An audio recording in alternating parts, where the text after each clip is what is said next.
Hey guys, and welcome back to another video. Today we're starting in an attack, and the reason why I'm doing this video and the reason why I'm showing you guys this attack is all of you guys who pushed with hybrid at some point, like Minus and Hawkriders together, you know hybrid is known as one of the strongest armies in the game right now. The big point about this is in Legend League that's not the case, at least in my opinion. It's pretty solid and the hit rate or like the triple rate is really high. But the big issue with this strategy is if you're doing a fail, it's most likely going to be a 1-star.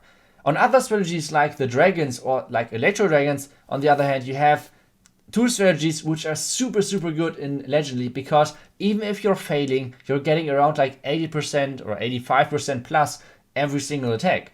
And this, like the loss of trophies which you're gaining through this really high average percentage on offense, this is basically like your triple rate on the hybrid is not meaning anything due to that. So the reason why so many people are having issues with the hybrid right now is because so many people are having ground skeletons around the town hall, a lot of ground expos and stuff like that. Which on the other hand, once again, makes E-Drags or like normal dragons way stronger. So those might be the strongest push armies right now in Legend League, but I will try to explain to you guys today how you will never ever miss again on a 1-star, or like how you guys will not do a 1-star once again Legend League. Not like, don't do something which I just like, don't even look at this. It's hurting. It's really painful.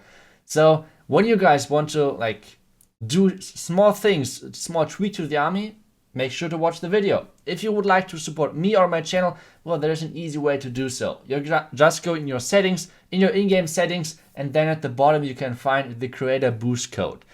Just type in iTzu over there. It doesn't really matter whether it's small or big letters.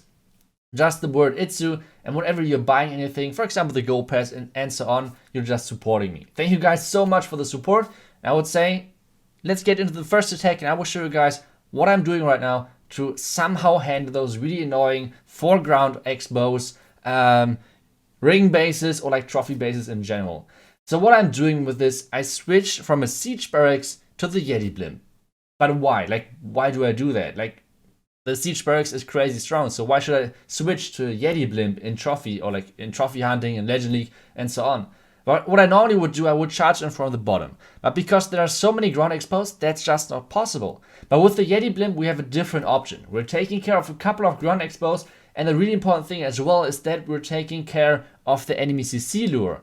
What this does exactly is that we're getting the enemy CC loot out early, which means we do not have to face the CC when basically too many expos are on our queen.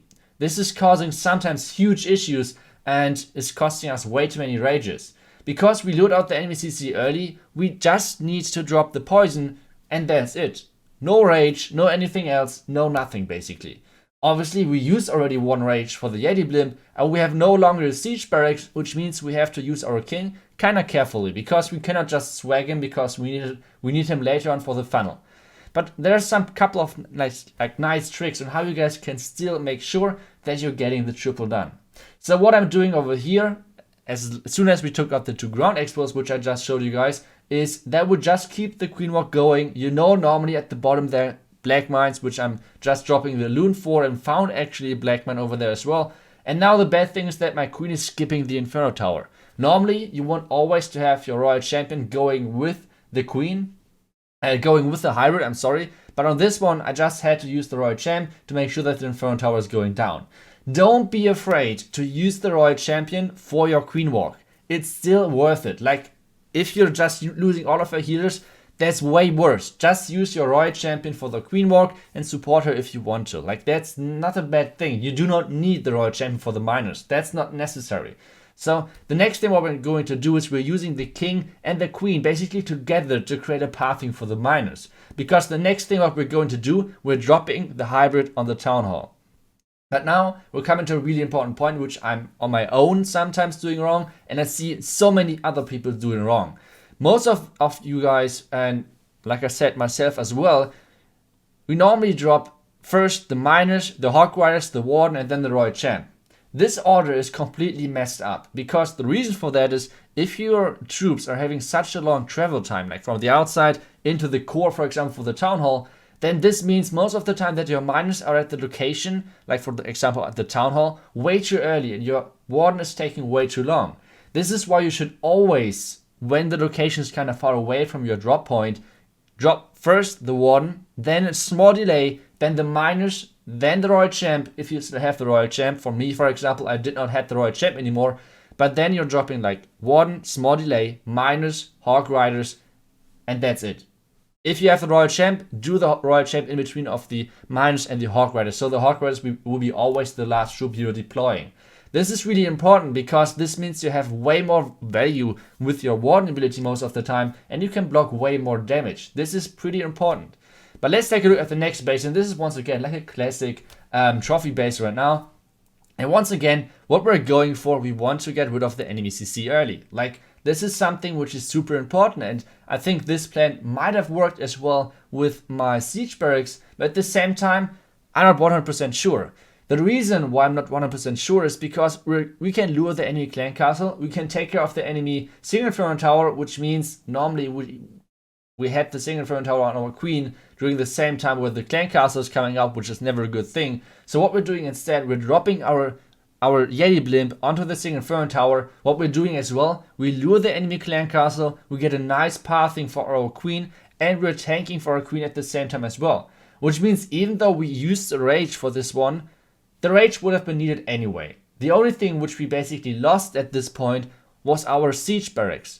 So having the siege barracks, for example, or like changing the siege barracks for the Yeti blimp is sometimes not the best trade, but for Legend League it's the safest trade, because this means you can always secure the second star.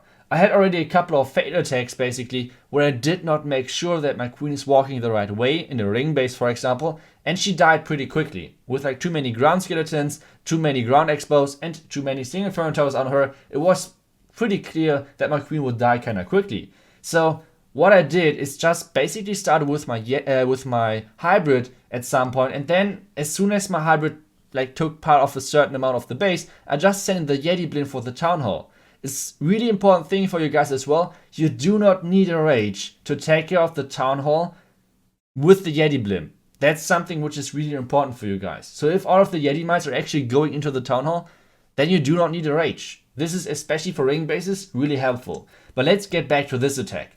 What I did over here, I forced my queen into the channel, and now you guys can see once again, I'm using the royal champion to support my queen. This is, like I said, a pretty normal thing to do. I used the freeze over here too late, which forced my queen for ability, which means we could have actually saved her ability still, and it would have looked way better.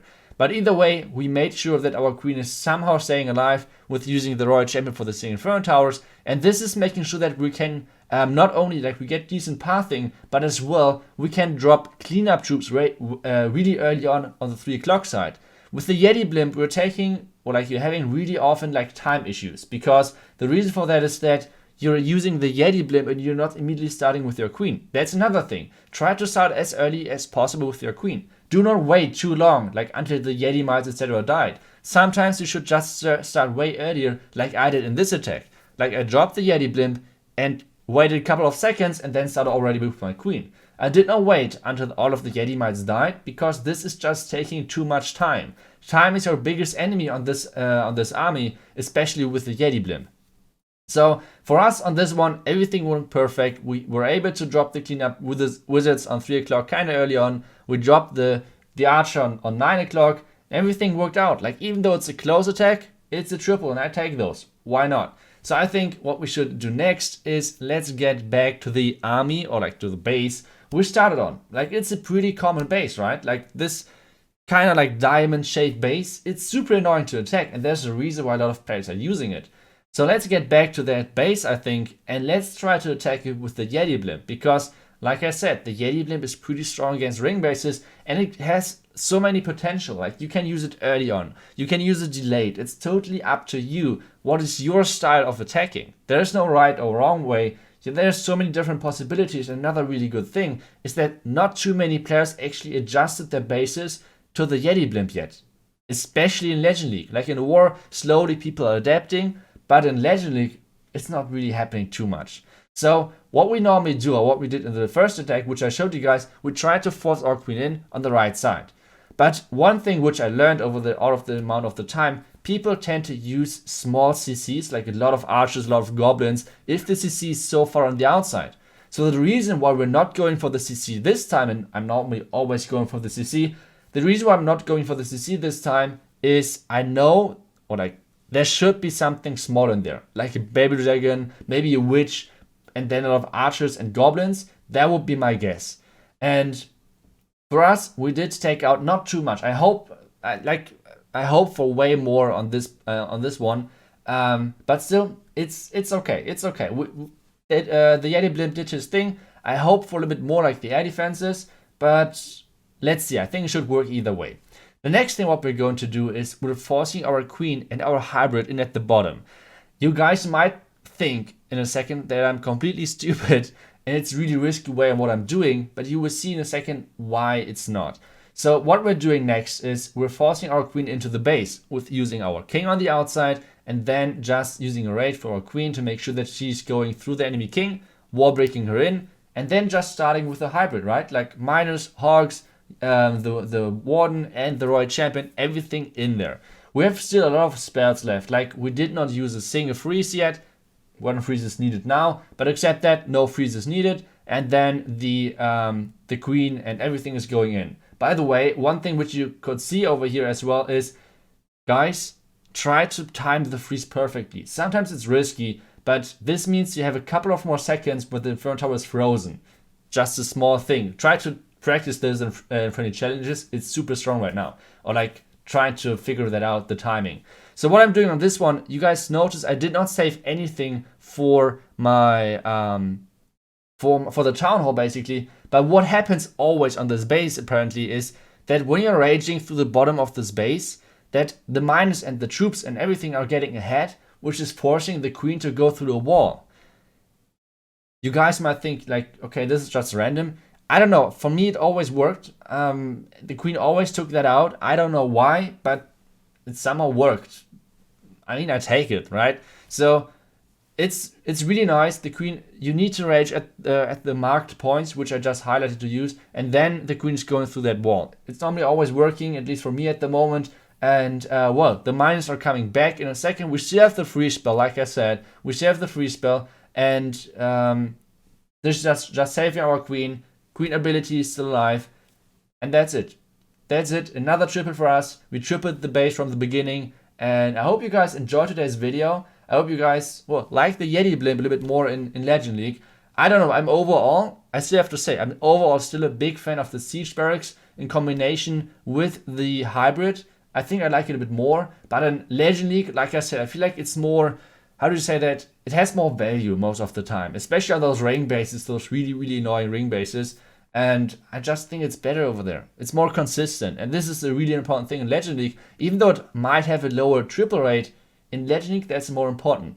Right now we're in Germany, something like number 7, but we haven't done any attacks yet. And we have already 6 defenses in, I think. Let's double check that in a second. I think we were around about number 50 in global at the beginning of the last Legend Day. I'm not doing too hot at the moment.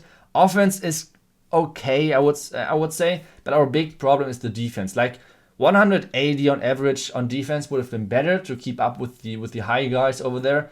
But I don't have any bases right now, which I like do not want to use for later on, like for later tournaments. So all of the bases which I'm building at the moment, like those anti-Trusa bases, I want to use them later on. So this is why I cannot use them in Legend League. That's a problem, but I think that's what I have to deal with. I hope you guys liked today's video. I will see you guys in the next one. Until then, see ya and bye bye.